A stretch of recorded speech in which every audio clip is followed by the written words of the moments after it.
Olá, sejam bem-vindos. Este é o programa Eleições 2022. Cerca de 156 milhões de eleitores estão aptos a votar no próximo dia 2 de outubro e vão definir quem vai ocupar a presidência do Brasil e os cargos de governador, deputados e senadores nas 27 unidades da federação.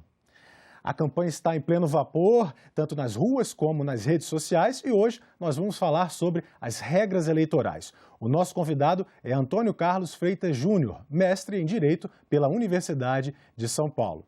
Muito obrigado pela sua presença aqui, professor. Eu já começo perguntando, uma campanha eleitoral marcada já por uma pré-campanha cheia de polêmicas em relação à própria segurança das urnas, a questão das fake news, o que é mentira, o que é verdade. Essa deve ser a tônica aí desses próximos dias até que os eleitores possam fazer as suas escolhas? Muito obrigado pelo convite, Tiago. Muito obrigado a toda a TV Senado. É uma alegria estar aqui com todos os telespectadores e telespectadoras da nossa TV Senado. Realmente, teve uma pré-campanha diferente, uma pré-campanha com um pouquinho menos de rigidez, um pouquinho mais de liberdade de candidatos, mas também com muitos questionamentos sobre a segurança das urnas eletrônicas e essa questão da fake news. Sobretudo, serão dois debates principais, principalmente com a criminalização da fake news, muito recente, vai ser o teste da Justiça Eleitoral, como ela vai se comportar no combate às fake news e no processo de sanção e no processo de rastreamento, de vigilância contra as fake news, contra notícias mentirosas que vão aí poder prejudicar a boa informação para o eleitor votar da melhor maneira possível.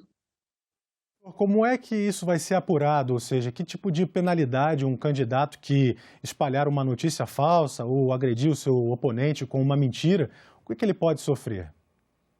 Olha, hoje, com uma lei recente, é crime mesmo, com direito à detenção de até um ano de detenção, você tem essa nova legislação. O que vai ser muito questionável, né, Tiago, é quem que vai dizer o que é fake news e o que não é. Claro, tem mentiras absurdas, mentiras muito fortes, muito claras, mas tem também uma zona cinzenta, que às vezes não é uma questão de ser verdade ou ser mentira, é uma questão até de opinião. Então, como a Justiça Eleitoral vai se comportar para a classificação de uma manifestação de pensamento político, de uma manifestação de voto, se é fake news ou não, isso nós vamos ver no decorrer dessa campanha eleitoral, que ineditamente tem como ilícito, como crime mesmo, a propagação de fake news. Agora, professor, houve realmente esse ano um incremento nas verbas públicas destinadas a financiar as campanhas. E é claro que esse dinheiro do financiamento das campanhas vai ser utilizado tanto para os programas de rádio e de televisão, quanto na internet. Que regras são essas, assim, como os partidos políticos já distribuíram esse dinheiro, né? E o que eles podem ou não fazer com essa verba? Olha, realmente você tem um incremento da verba pública, seja do fundo de campanha especial de campanha, seja do fundo partidário, sobretudo com uma reação à vedação de doação por pessoa jurídica. Quando você teve esse foco, na verdade, essa proibição de doação para pessoa jurídica e começou apenas pessoas físicas, a quantidade de doação diminuiu. Os partidos estão se recorrendo às verbas públicas. Todos esses gastos eles são muito bem contabilizados e são publicizados para fiscalização pelo Ministério Público e pela própria população, pelo próprio eleitor, pela eleitora.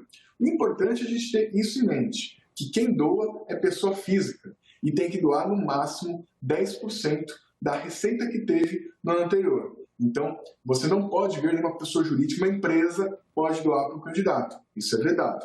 E a pessoa, você que é eleitor, eleitora, quer ajudar um candidato, fique com a preocupação de não ultrapassar o limite de 10% da receita oferida no ano anterior à eleição, no caso 2021, isso com base na sua declaração de imposto de renda. Mas os gastos também são muito bem controlados e você poderá ver o seu candidato pelas prestações de contas intermediárias e parciais no que ele está gastando, no que ele está gastando dinheiro que, na maioria das vezes, é público ou dos seus eleitores. Então, é importante esse policiamento, essa fiscalização por toda a sociedade. Essa foi uma dica muito boa aí que o professor deu. Os telespectadores podem entrar na internet, né, e acompanhar praticamente essas prestações de conta online. À medida que os candidatos vão gastando, eles têm um prazo, não é isso, professor? Explique melhor. Eles têm um prazo para lançar na internet e isso vai ficar livre para que qualquer cidadão possa conhecer quem doou para a campanha dele e em que ele gastou? Eles têm prazos parciais. Isso já vai entrando no sistema da Justiça Eleitoral e você pode entrar lá na divulgação de candidaturas e divulgação de prestação de contas também. E acho que mais importante, acho que na democracia, muito mais do que proibição, né, Tiago, ou permissão, é o eleitor saber em quem está votando. Então vai lá ver o que seu candidato está gastando, quanto ele está gastando, no que ele está gastando. É muito mais importante isso do que qualquer proibição, não podendo fazer campanha, não podendo fazer certas coisas. Então, é um instrumento importante da sociedade ver. Está gastando o quê? Com santinho, com advogado, com carro de som, com quais pessoas, que tipo de contrato. O contrato às vezes está muito caro, muito barato. O próprio eleitor consegue ter uma percepção sobre se o seu candidato, a sua candidata está gastando desse jeito. Imagina como que vai gerir o orçamento público, como vai votar o orçamento. Então, também é um dado relevante, Tiago. Agora, professor, também tem lá no site Divulga Candi, que é o site de divulgação das candidaturas, a lista de bens dos candidatos. E houve até uma certa polêmica, porque agora, nos últimos dias, houve uma decisão em que não se colocavam todas as informações. Por exemplo, a pessoa tinha um imóvel, então ali não aparecia qual é a rua, qual é o bairro, mas apenas o imóvel. Qual é a importância de ter também ali disponível para o eleitor que vai escolher essa lista de bens? Por que a legislação buscou essa informação transparente? O que acontece? É muito importante o eleitor saber, acho que tão importante também saber quanto que o seu candidato tem de dinheiro, mas, sobretudo, a evolução patrimonial. Muitos candidatos estão na reeleição. Então, é importante saber como uma pessoa que ganha 20 mil reais tem um enriquecimento de mais do que seu salário ou de maneira diferente. Então, é importante saber quando a pessoa está exercendo o ofício, que é mais do que uma profissão, mais do que uma função pública importante, ser deputado federal, deputado estadual, senador da República, ele tem um zelo e a vida particular dele, a vida econômica dele está na praça pública. Então, tem que prestar contas. Então, é importante a população saber quanto que começou, quanto que tem, que tipo de interesse pode ser econômicos, pode ter, por isso que até tem que ver quem que está doando para essa candidatura, mas, sobretudo, essas diferenças de patrimônio. Foi prefeito, depois foi deputado, agora é candidato a outro cargo de deputado. Como foi a evolução patrimonial dele? Como foi o foco financeiro dele para os seus próprio interesse, em detrimento, às vezes, do interesse público. Agora, professor, a gente está falando muito sobre os candidatos, os políticos, e já a gente vai falar sobre também os eleitores. Afinal de contas, são vocês, somos nós que vamos todos escolher esses próximos representantes, esses cargos que estarão em disputa em outubro. Mas eu gostaria de perguntar só um pouquinho sobre a internet. A internet é uma rede que já está em evolução há algumas décadas, mas já desde a eleição de 2018 para cá, a eleição de 2020 foi muito marcada por essa presença das campanhas na internet. Aí eu pergunto ao professor, o que é que os candidatos podem, que tipo de propaganda eles podem fazer na internet? Olha, duas coisas que podem, que é importante, que é o impulsionamento de conteúdo em redes sociais, Instagram, Facebook, e a questão de priorização paga nos mecanismos de busca. Então, você pode ter aquele link patrocinado. Isso é permitido. Obviamente, não pode ter o que a gente chama de banner em outras páginas. Essa propaganda vamos assim, mais explícita em outras páginas, não pode. Mas essa questão de impulsionamento e de priorização de buscas serão duas ferramentas muito importantes para os candidatos e que será possível nessas eleições de 2022. Certo. Agora, em relação, então, aos eleitores, professor, tanto na internet quanto fora, mas vamos começar pela internet. A gente sabe que há divergências de opiniões aí dentro das redes sociais, às vezes até com xingamentos, coisas que caluniam ou a questão da injúria. Como é que isso para os eleitores deve ser trabalhado? O eleitor, até que ponto ele pode externar a sua opinião nas redes sociais, seja contra um candidato ou um apoiador de um candidato, e não ser penalizado? Você usou uma palavra muito importante, né? Calúnia, a gente bota aquele triunvirato, né? Calúnia, injúria e difamação. Isso sempre existiu, essa criminalização, só que com, vamos assim, esse acirramento da disputa eleitoral, essa polarização, está sendo mais necessário a gente deixar claro para a população qual o limite da sua manifestação do pensamento. Porque existe liberdade de expressão? Existe, Thiago, mas tem limites, que é a honra da outra pessoa. Então, você quer falar se você é contra tal candidato, se é favorável a determinada proposta, programa de governo, que você acha tal pessoa mais ou menos confiável, isso está nos quadros. Mas quando você passa para aquela pessoa roubou, aquela pessoa é uma pessoa, é um pedófilo, esses crimes até que causam dor para a população, falar isso sem um trânsito julgado, sem ser uma decisão, sem ser um relato factual, isso você já transborda e a pessoa, o próprio eleitor, ao falar isso, está incorrendo em calúnia, injúria e difamação, a depender do tipo de manifestação. É importante, liberdade de expressão, ela é garantida, mas isso não é um território sem lei, né? Que a gente pode falar tudo que a gente quer. Tem que respeitar os limites da legislação que passa. Você não pode falar um fato que você não tem certeza, principalmente se aquele fato, se aquela conduta ou genérica ou específica é um crime. Então você está falando que outra pessoa cometeu um crime, tem uma gravidade muito grande e a população, enquanto eleitor, enquanto eleitora, tem que tomar cuidado, sobretudo em redes sociais, porque aí não é na cozinha de casa, não é no quarto, não é na sala com a família. Na rede social que tem uma propagação muito grande, pode gerar inclusive indenização na área civil e pode prejudicar pessoas muitas vezes inocentes, mudar um voto com uma informação fake news, com uma informação falsa ou com algo que a pessoa não tem nem certeza. Temos que tomar cuidado com isso, sim, Thiago. Agora, professor, nós vamos falar um pouquinho sobre a questão da televisão e da rádio também. A gente estava falando sobre a internet, mas a gente sabe que esses meios tradicionais de campanha, rádio e TV, são muito valorizados e muito importantes para as equipes dos candidatos, sobretudo à presidência da República, aos governos dos estados. Por quê, professor? Por que ainda há esse espaço tão grande para essa mídia?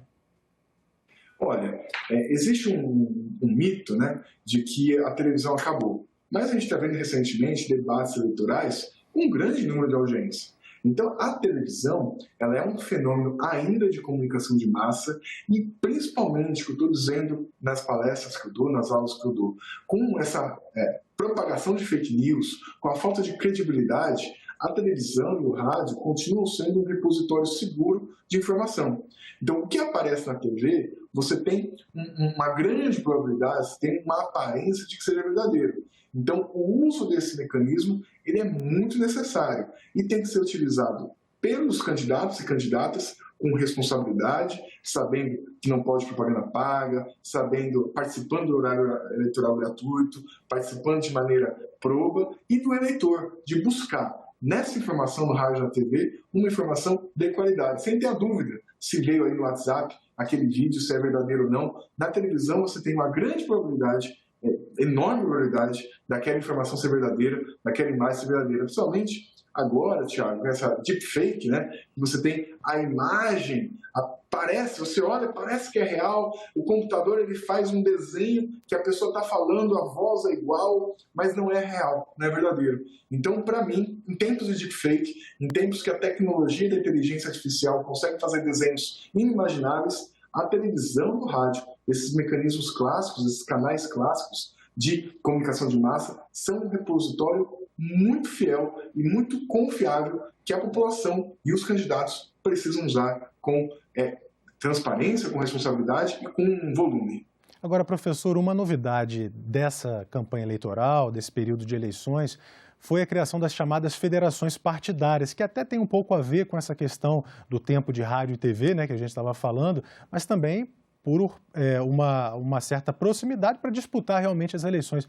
Qual foi a ideia do legislador ao criar as federações partidárias, que a gente vê que há algumas aí já em 2022 disputando as eleições? Vamos assim, a federação partidária, ela foi um mecanismo efetivo de sobrevivência de determinados partidos que não conseguiriam atingir a cláusula de desempenho.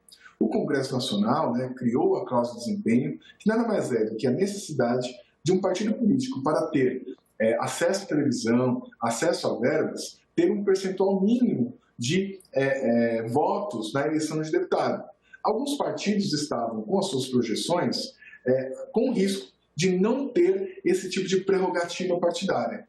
Então, o legislador conseguiu pensar num caminho do meio. Não é nem uma fusão partidária, que estava tendo muita dificuldade operacional, de partidos com histórias próprias se fundirem em novos partidos, como também nada tão efêmero como uma coligação que demora apenas o período eleitoral. E criou essa federação partidária, que eu brinco, né, é um casamento por tempo determinado mínimo. Né? Tem um casamento por 4 anos, os partidos continuam com seus números, continuam com suas siglas, continuam com o seu programa partidário, mas eles se reúnem em federação e com isso, com essa somatória, podem participar da divisão de verbas, podem participar do horário eleitoral e vão ter que funcionar também no parlamento de maneira organizada com unidade.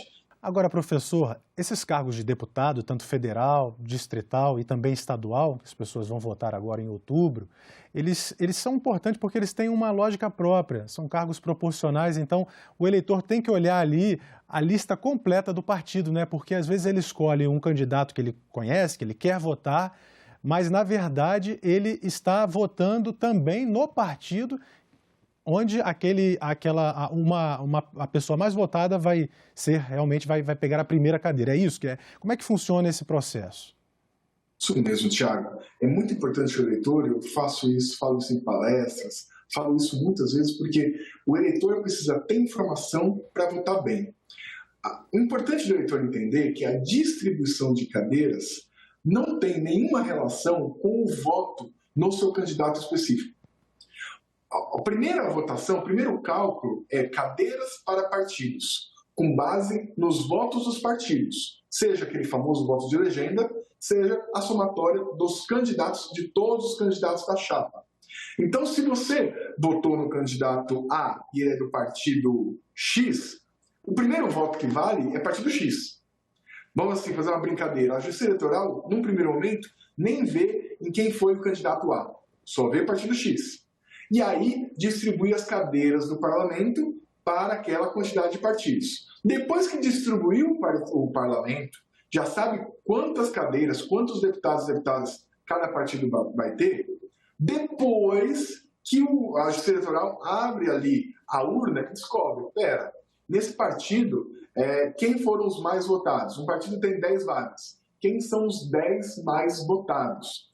Então, aí que o voto para uma candidata específica, vai ter interferência, vai ter influência. O fato é que, quando você está votando num candidato, primeiro você está votando no partido. A sua primeira função, sua primeira força eleitoral é dada ao partido.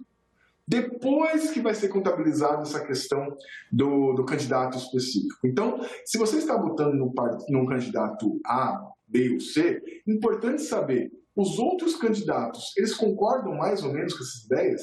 Porque é possível que você vote no candidato A e o seu voto só eleja o candidato B. Vamos dar uma chapa que um partido tem um deputado apenas. Só conseguiu eleger um. Mas todos os votos daquele partido, dos 30, dos 40 candidatos, fizeram esse candidato ser eleito, esse único. Então, será que o partido que você está votando, ele tem essas ideias? Será que esse candidato ele é um pouco diferente do partido? Então, é preciso ter uma dupla escolha. Quem eu estou votando, dando o meu voto lá, o número completo, né, são 4 dígitos para federal e 5 para estadual, o número completo, se ele me identifica, se ele me representa, mas mais que isso, os seus colegas, os seus companheiros e companheiras de chapa, os seus colegas de chapa, também concordam, pode não ser igual, mas eu não tenho grandes discordâncias. O partido como uma história, ele tem grandes discordâncias do que eu acredito, porque principalmente, Thiago, eu falo isso em palestras, falo isso na internet, o voto, ele é um cheque em branco. Ele é um mandato. Então, às vezes as pessoas votam porque alguém pediu, porque é mais bonito, porque eu gostei, Mas veja, ele vai ter durante 4 anos procuração para falar em seu nome. São 4 anos de uma procuração aberta. Então, entender se aquele deputado, aquela deputada, aquele deputado estadual, deputado federal, ele acredita no que você acredita, suas principais discussões que você às vezes quer falar, fala num bar, numa reunião de família, numa reunião de trabalho, você verificou se ele concorda com você, porque vai chegar um momento no Congresso Nacional que ele vai votar uma lei e ele vai dar a sua opinião e talvez você nem tenha percebido se você concorda com o seu mandatário, se você concorda com o que ele acredita. Então, às vezes, um voto emocional, um voto por uma bandeira específica, um voto por uma amizade, acaba mudando a vida do país e você depois vai reclamar, ver no jornal a votação, às vezes nem lembra quem votou e as pessoas estão escolhendo por você. Então, responsabilidade do voto pressupõe consciência e pesquisar, investigar a vida do seu candidato, a vida daquele partido e o que os outros candidatos daquele partido que vão aproveitar do seu voto acreditam ou não. Agora, professor Antônio, o número de eleitores vem crescendo, é verdade, ao longo dos últimos anos, até naturalmente pelo crescimento da população, mas também cresce o número de abstenções, votos brancos ou votos nulos. E aí eu gostaria de perguntar para o senhor exatamente isso. Esclareça à população, aos nossos telespectadores, o que acontece quando uma pessoa vota branco ou nulo? Isso é muito importante, é uma pergunta de utilidade pública, viu, Tiago? Porque existe um mito, existe uma fake news, para usar a palavra do momento, de que se a maioria é branco ou se a maioria é voto nulo, anula a eleição. Isso é uma fake news muito triste, porque ela desloca parcela da população que quer votar consciente do processo de escolha. Então, precisamos ser claro, na TV Senado, que tem essa importância, em rede nacional, tem essa importância em todo o Brasil. Brancos e nulos são desprezados pela Justiça Eleitoral. Não valem nada. Então, quando votar em branco, ou quando errou o número, votou lá 0099, é como se você tivesse nem ido. Você só não paga multa, você só não vai ter que justificar. Mas para fins da escolha, é como se você nem estivesse lá. Porque realmente a palavra é essa, desprezo. A Justiça Eleitoral despreza, joga fora, finge que nunca existiu, finge que nunca viu. E vai fazer todos os cálculos com base em quem votou em alguém. Então, quando você vai lá, aperta em branco, aperta em nulo, às vezes a seriedade que você está passando para outras pessoas a sua decisão. Você vai ser desprezado. É como se você tivesse não ido na urna. Você só não vai pagar uma multinha que é quase irrisória. Mas para fins da escolha, outras pessoas estão escolhendo por você. É um duplo mandato. Tem um mandato do deputado, deputada, mas você está dando mandato para outro eleitor, para outra eleitora decidir por você, porque o voto que você poderia vai aumentar aí o voto de quem foi votar e clicou em alguém e apertou as teclas para votar em alguém. Isso é muito importante ser dito. E fale para os seus amigos, fale na escola, porque contra mitos de fake news, contra essas falsas informações, só a verdade pode vencer. Então, propague a verdade, propague isso, que isso é muito importante para todos os âmbitos da sociedade, para todos os níveis da sociedade. Professor, o nosso bate-papo está muito interessante, eu tenho certeza até também que os nossos telespectadores estão gostando muito, mas o tempo urge aqui, então eu preciso fazer a última pergunta, que também é de utilidade pública. No dia da votação, o que o eleitor não pode esquecer? Quais são aquelas práticas vedadas? Porque a gente sabe que as pessoas que vão votar, muita gente quer votar e fazer a sua propaganda, então eu acho que isso é importante também a gente divulgar. Muito importante, acho que 2 coisas, acho que no dia da votação. Leve o seu título e um documento de identidade. Leve seu e-título, às vezes e-título com biometria ajuda, mas primeiro as dúvidas, para não ter problema. Leve um título ou seu e-título no aplicativo e um documento com foto, um documento. É importante para você garantir o seu voto. Também pode levar caneta, questões até de pandemia, mas o principal é para você garantir o seu voto, o seu documento e o seu e-título ou título eleitoral. Mas, sobretudo, entendam também, numa segunda base sobre o dia da votação, só é permitida o que a gente chama de manifestação silenciosa do voto. Ou seja, quer botar o adesivo do seu candidato? Tudo bem, é silencioso. Mas você não pode pedir voto. Nem você, nem o que a gente chama de boca de urna, né? O boqueiro, a boqueira, está lá dando santinho, isso é proibido. Então, aí só para deixar um alerta, se você vê um candidato com algum panfleteiro, alguém distribuindo voto, imagina, se ele descumpre a lei no dia da votação, que lei ele vai respeitar durante o mandato? Então você está vendo o comportamento dele na boca da urna, literalmente. Então é vedado. E você também não cometa esse crime. Pedir voto. Você que tem um candidato da sua predileção, é importante a participação de todos. Tem um candidato, peça voto, participe ativamente do processo eleitoral, mas você só pode pedir no dia anterior. Deu lá 23 horas, 59 minutos, no dia anterior, pode. Virou para meia-noite, não pode mais pedir voto. Qualquer pedido de voto é um ilícito. E quando eu falo manifestação silenciosa, não é para botar um outdoor no peito, né? Não é para fazer o homem placa e ficar andando, sabe? Estou silencioso, estou falando nada. Não, essa manifestação ostensiva também é vedada. Então, é simples, pinta na urna, mostra para sua praguinha, clica, vai ouvir o barulhinho da democracia, confirmou, vai para casa, um dever cumprido, que de alguma maneira você se manifestou para o bem do país, não importando qual seja o conteúdo, mas se você fez de maneira consciente, você fez uma manifestação de voto dos seus valores, dos seus princípios, isso já é muito importante para a construção da nossa democracia. Professor Antônio Carlos Freitas Júnior, mestre pela USP em Direito, muito obrigado pela sua participação, esclareceu bastante para nós, tanto eleitores quanto nós jornalistas aqui, isso vai ser importante nessas eleições 2022. Muito obrigado mesmo. Eu que agradeço, um abraço a todos da TV Senado, um abraço, Thiago, e as telespectadoras estão sempre à disposição. Muito obrigado mesmo. Obrigado. O Eleições 2022 fica por aqui. O programa já está disponível na internet. Se você quiser rever ou compartilhar o nosso programa, acesse senado.leg.br/tv ou então youtube.com/TV Senado. Muito obrigado pela sua companhia e até a próxima.